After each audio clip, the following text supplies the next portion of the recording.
Ya, komprehensif, menyeluruh dan selari dengan Malaysia Madani. Itu yang boleh kita simpulkan untuk Belanjawan 2024. Pembentangan oleh Yang Amat Berhormat Perdana Menteri pada Jumaat yang lalu mengambil masa lebih kurang 3 jam, tapi itanya tidak cukup sebenarnya, Munawar, untuk kita membedah dokumen Belanjawan 2024 tersebut. Dan hari ini kita akan memberikan pengkhususan apa sebenarnya rakyat khususnya di desa ataupun di luar bandar, manfaat yang mereka bakal terima berikutan dengan Belanjawan 2024 ini. Dan sudah pastinya kita akan berbicara bagaimana pecahan daripada Belanjawan 2024 ini dari sudut Kementerian Kemajuan Desa dan juga Wilayah. Sebenarnya pagi ini kita cukup besar hati hujung minggu ini. Kita bersama dengan Yang Amat Berhormat Datuk Seri Dr. Ahmad Zahid Hamidi yang merupakan Timbalan Perdana Menteri dan juga merupakan Menteri Kemajuan Desa dan Wilayah. Assalamualaikum Datuk Seri. Assalamualaikum warahmatullahi wabarakatuh. Okey, Datuk Seri, kami cukup bertuah pagi ini bersama dengan Datuk Seri sendiri pada pagi ini untuk kita memberi pemahaman kepada masyarakat khususnya yang berada di desa, Datuk Seri. Ialah kita sedia maklum 11.5 bilion ringgit telah diperuntukkan di bawah KKDW dan bagaimana pula kita melihat ini memberi impak yang cukup besar kepada 81 juta penduduk desa. Dan bagaimana Datuk Seri melihat respon daripada Belanjawan 2024 ini dan impak manfaatnya kepada penduduk desa, Datuk Seri? Alhamdulillah saya lihat keterangkuman semua kumpulan sasaran dan bagi saya Belanjawan ini cukup komprehensif disebutkan tadi, Syafiqah sebutkan. Dan biarpun KKDW bukan merupakan kementerian yang paling banyak menerima peruntukan, mungkin kementerian yang ke-5 atau ke-6, tetapi yang lebih penting ialah bagi kita menyantuni kira-kira 8.1 juta penduduk di kawasan perdesaan. Dan ini meliputi kira-kira 24.5% seluruh penduduk Malaysia. Namun harus diketahui bahawa kawasan pinggir bandar juga terkait dengan kawasan desa atau luar bandar. Dan pada waktu yang sama penekanan terhadap infrastruktur atau prasarana ditekankan disebabkan oleh jurang di antara desa, pinggir desa dan juga bandar ini harus dirapatkan. Saya sangat prihatin terhadap prasarana di Sarawak dan Sabah dan mereka telah berada di dalam sebuah kesatuan Malaysia selama 60 tahun. Biarpun Sarawak dan Sabah itu sama luasnya dengan semenanjung Malaysia. Tentu dalam tempoh 6 dekad ini mereka harus adil. Kita harus adil untuk memberikan kemudahan prasarana kepada penduduk di sana. Begitu juga bekalan air, bekalan elektrik, projek-projek ameniti sosial seperti dewan dan kemudahan-kemudahan yang lain harus juga diberikan penekanan. Ya, kalau kita mengambil kira fokus kajian separuh penggal dan juga rancangan Malaysia ke-12, bagaimana sebenarnya KKDW ingin meneruskan lagi rancangan-rancangan khususnya yang berkaitan dengan infrastruktur ini, Datuk Seri? Pendekatan kami sekarang ialah memperimbangkan tentang pembangunan fizikal dengan pembangunan spiritual. Selama berdekad-dekad kita telah memberikan peruntukan sejak kementerian ini diwujudkan ketika zaman Allahyarham Tun Razak dan diambil alih oleh mungkin 14 menteri setakat ini, saya ke-15. Kita dapati bahawa terdapat keperluan yang harus diberikan kesinambungan. Namun yang penting juga ialah pembangunan spiritual, apa yang dipanggil sebagai spiritual happiness.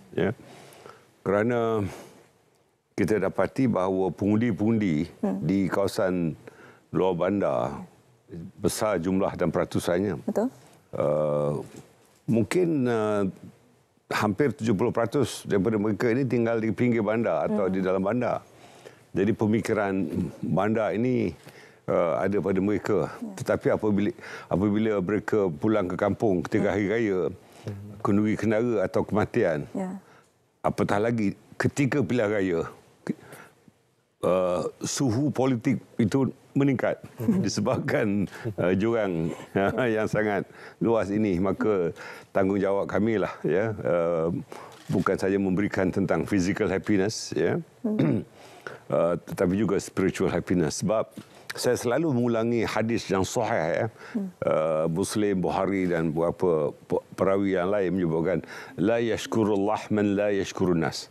Tidak namanya bersyukur kepada Allah Subhanahu Wa Taala kalau kita tidak berterima kasih kepada yang memberi.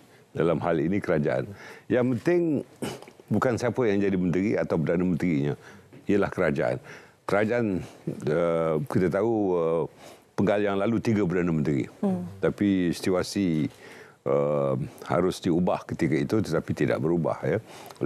Oleh yang demikian, saya diberikan amanah oleh Yang Amat Berhormat Datuk Seri Anwar Ibrahim sebagai Perdana Menteri untuk melunaskan pertanggungjawaban kerajaan di kawasan desa ini. Maka saya lihat, ya, dari segi peruntukan pembangunan, ya, di dalam banyak kementerian kami memperolehi kira-kira 64.4% untuk pembangunan. Kementerian lain mungkin belanja mengurus banyak, bayar gaji, ya, dan perbelanjaan yang lain, tetapi untuk pembangunan kementerian kita lebih besar, iaitu 7.4 bilion daripada keseluruhan 11.55 bilion, dan untuk belanja mengurus cuma 4.1 bilion saja. Ini memperlihatkan keperhatian kami untuk soal prasarana, soal pembangunan di kawasan perdesaan. Dan kita sedia maklum Belanjawan 2024 ini merupakan belanjawan yang terbesar yang pernah diperuntukkan, dan ianya mencakupi pelbagai aspek dan menyantuni pelbagai lapisan masyarakat di Malaysia, tidak kira di bandar maupun di luar bandar. Dan satu aspek yang cukup penting mungkin kita suarakan juga, iaitu berkenaan dengan masyarakat orang asli. Bagaimana kita melihat mereka ini dari sudut kekurangan, dari sudut bekalan perkara asas, infrastruktur asas, bekalan elektrik dan juga bekalan air, Datuk Seri. Jadi bagaimana usaha KKDW sendiri untuk menyantuni dan juga untuk menyelesaikan permasalahan sebegini? Semalam sebenar dengan Hari Sukan Negara, saya berada di Gua Musang. Okey. Ya. Dan saya bertemu dengan penghulu dan tok batin orang asli di seluruh negeri Kelantan. Ketua Pengarah dan Timbalan Ketua Pengarah Jakwa juga ada di situ. Istimewanya kali ini Ketua Pengarahnya Datuk Hajah Sofiah binti Datuk Mak Nur adalah orang asli daripada suku Temiang. Ya. Beliau sangat prihatin. Itu sebabnya 333 juta diperuntukkan untuk orang asli, ya. Meliputi prasarana, saya sebut tadi, bekalan api, bekalan air, kemudian sekolah mereka, seluruh anak-anak. Tahun depan saya target, ya, 400 anak-anak orang asli masuk ke universiti. Tahun lepas mereka mensasarkan 300, ya. Tetapi seramai 350 orang asli masuk ke universiti. Saya juga mensasarkan TVET, ya, latihan teknikal untuk mereka, sebab saya lihat minat anak-anak orang asli dalam TVET ni banyak, ya. Dan saya TVETkan mereka ini bukan hanya untuk menjahit, membuat kuih, ya, dan perkara-perkara yang sangat konvensional, ya, tetapi kepada high tech, ya. Dan saya bawa mereka masuk ke banyak TVET yang pelbagai bentuknya, ya, yang berteknologi tinggi, supaya kita dapat dari segi mobility sosial secara menegak, ya, vertical social mobility, ya, agar taraf hidup orang asli dapat dipertingkatkan. Saya pelajari ini daripada latar belakang orang asal di Australia dan di New Zealand, ya, orang Maori, ya. Baru-baru ini ada kunjungan daripada Puan yang terutama Governor General New Zealand, ya, seorang orang asli, ya. Dan beliau seorang pensyarah, dan beberapa perbincangan telah diadakan, ya. Dan saya berazam ke arah itu, di mana kita dapati orang asli, orang asal di negara ini, pertempatan mereka berselerak, ya. Namun di bawah akta orang asli ini kita akan berbincang dengan Jabatan Puan Negara dan akan juga mengadakan kajian terperinci dengan kerajaan-kerajaan negeri sebab kawasan rayau mereka telah banyak diceroboh ya. Dan oleh kerana tanah adalah hak kerajaan negeri ya. Jadi surveyor banyak bertanya dengan mereka di mana sebenarnya kawasan rayau. Tidak ada dalam peta. Bila ditanya di mana kawasannya, ini daripada gunung sana sampai gunung sini. Kita pun tak tahu. Jadi oleh sebab itu kita harus berlaku adil pada mereka. Ya. Kerana akta ini sangat penting untuk mereka dan kita harus bukan sekadar menyantuni tetapi memperkirakan kepentingan orang-orang asli di negara kita ini. Ya, Datuk Seri, saya nak mengambil kembali mengenai TVET itu tadi. 6.8 bilion diperuntukkan untuk TVET. Tapi kita maklum TVET ini bukan dipegang oleh satu kementerian sahaja yang melibatkan banyak lagi kementerian-kementerian lain. Tapi untuk KKDW sendiri, bagaimana untuk menguruskan peruntukan dan juga inisiatif seperti TVET ini? Terdapat 1,334 institusi TVET yang dikendalikan oleh 12 buah kementerian. Saya kebetulan pengurusi Majlis TVET Negara. Dan untuk menjadi nadi pada majlis ini adalah Sekretariat TVET Negara. Terdapat 11 orang pegawai-pegawai dalam sekretariat ini, semuanya profesional. Latar belakang kejuruteraan yang pelbagai, bukan hanya civil, electrical, communication dan sebagainya. Ya. Apa yang telah saya arahkan pada mereka, mereka mesti ada dasar TVET negara 2030. Artinya 7 tahun daripada sekarang perancangan mesti dibuat. Ya. Sebab apabila Yang Amat Berhormat Perdana Menteri pergi ke luar negara, beliau dapat menggamit lebih daripada 150 bilion FDI, pelaburan asing ya. Dan pada tahun 2030 kita lihat ada 3.3 juta pekerjaan baru yang berlatar belakangkan teknologi tinggi. Dan kira-kira 500,000 pekerjaan lagi di dalam pelbagai bidang. Artinya kita mesti menyediakan kursus-kursus TVET berdasarkan pada kehendak guna tenaga pasaran. Ya. Artinya 3.8 juta pekerjaan baru akan diwujudkan dalam tempoh 7 tahun ini. Jadi TVET adalah pilihan pertama. Itu sebabnya TVET, sewaktu kita masuk universiti dulu ada unit pusat universiti. UPU ya. Kalau mahu masuk, kita akan pilih pilihan pertama kursusnya apa dan universiti mana. Ya, oleh kerana TVET ni 1,334, jadi kita wujudkan UP TVET. Unit pusat TVET. Ya, pilihan kursus dia di mana? Apa dia? Kemudian TVET yang mana? Itu yang pertama. Yang kedua apa? Yang ketiga apa? Keempat apa? Jadi kita sesuaikan dengan kehendak mereka. Tetapi kalau sesebuah institut TVET itu belah penuh, kita pergi untuk pilihan kedua, tetapi kursus yang berkaitan dengan pilihan mereka. Jadi yang penting yang kita harus belajar ya, bahawa blue collar job ya. Macam compare di sini, ni white collar job ni. Saya pun TVET juga. Untuk yang di luar tu TVET, blue collar job ya. Tetapi saya buat kajian perbandingan ya.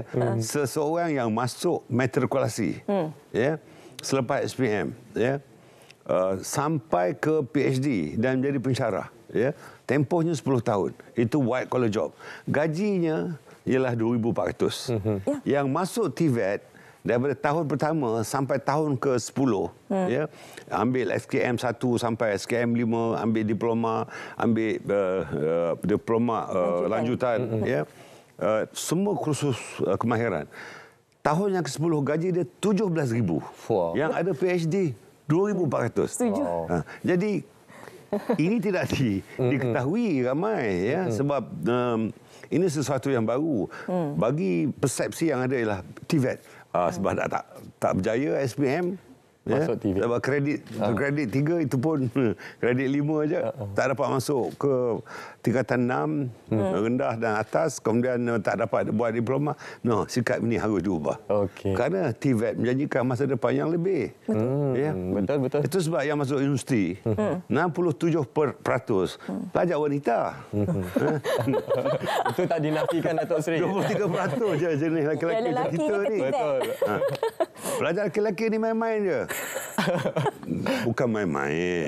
Tapi itu sebab saya alirkan mereka melalui kursus TVET ni. Sebab akhirnya apabila mereka berkahwin, kurang-kurangnya gaji mereka lebih tinggi daripada isteri. Itu saya setuju Datuk Seri. Ini boleh betulkan kereta.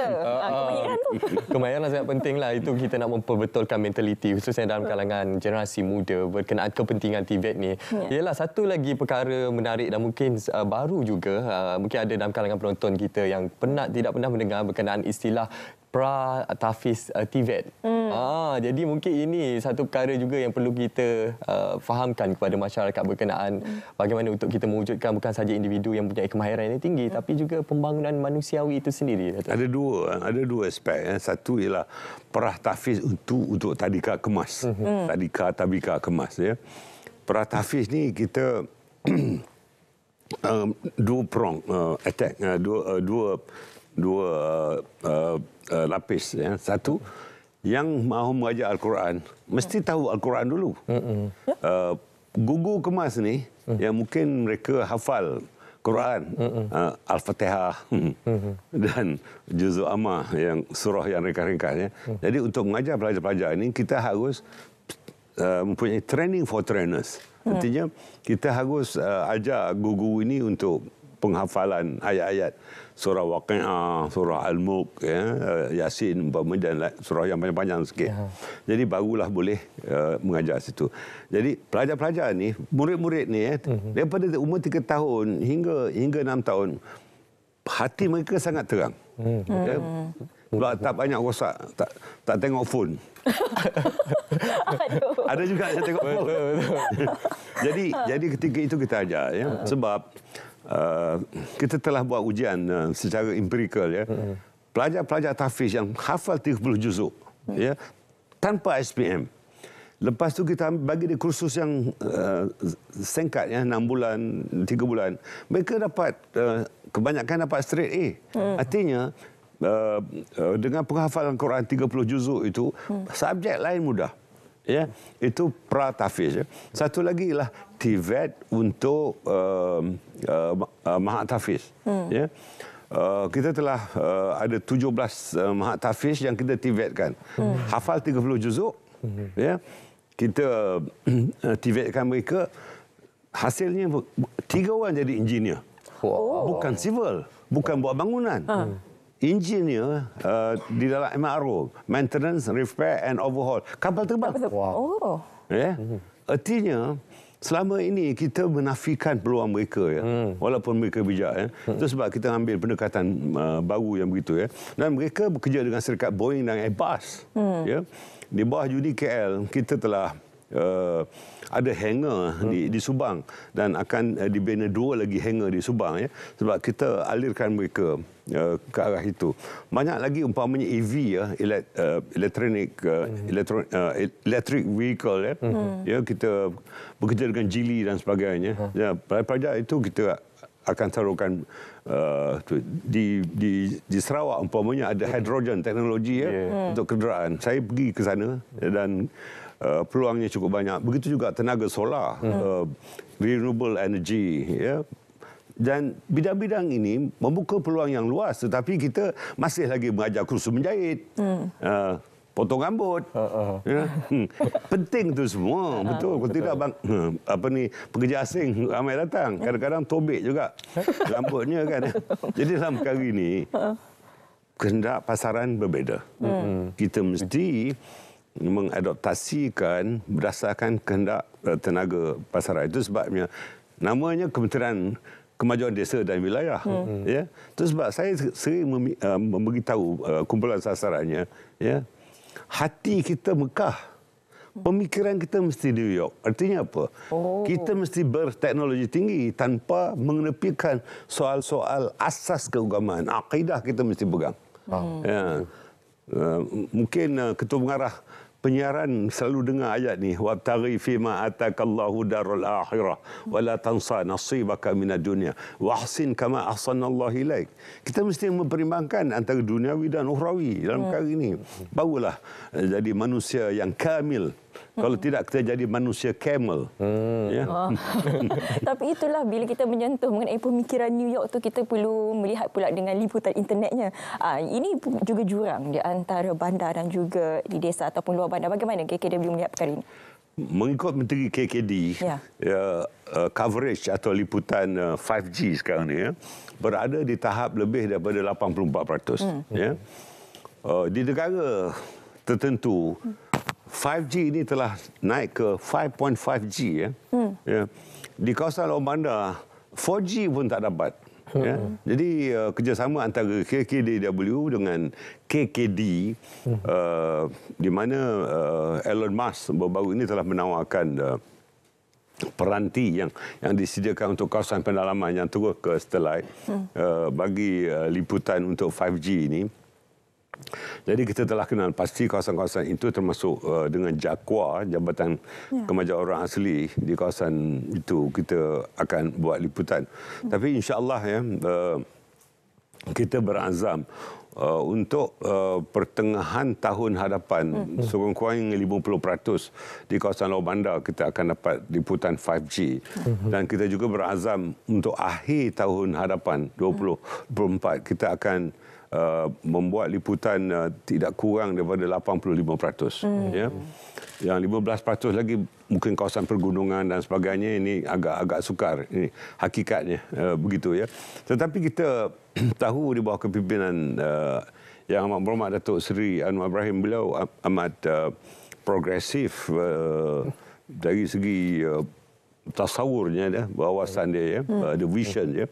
Dan kita lakukan koordinasi ini kerana kita merasakan bahawa rakyat di luar bandar juga berhak. Betul. Kita tidak mahu bila mahu mendapat pencapaian internet, mereka panjat pokok untuk dapat coverage. Kan kita tengok di media baru-baru ni, dan itu kita harus elakkan walaupun sukar, tetapi insya-Allah kita boleh. Alhamdulillah. Sepanjang diskusi kita ini banyak sebenarnya kita dah dengar bagaimana aspirasi dan juga perancangan daripada Kementerian Kemajuan Desa dan juga Wilayah dalam usaha kita memperkasakan rakyat, khususnya masyarakat di kawasan pinggir bandar, desa dan juga di pedalaman. Yang penting jangan mempolitikkan belanjawan 2024 ini. Tak kiralah apa juga pandangan dan juga persepsi anda mengenai politik, tetapi imej dan juga kewangan negara ini yang perlu diutamakan. Jadi sama-sama kita mengangkat belanjawan 2024 ianya bukan saja terletak di bahu kerajaan semata-mata, tapi juga terletak kepada semua pemegang taruh, termasuklah rakyat. Belanjawan 2024 ini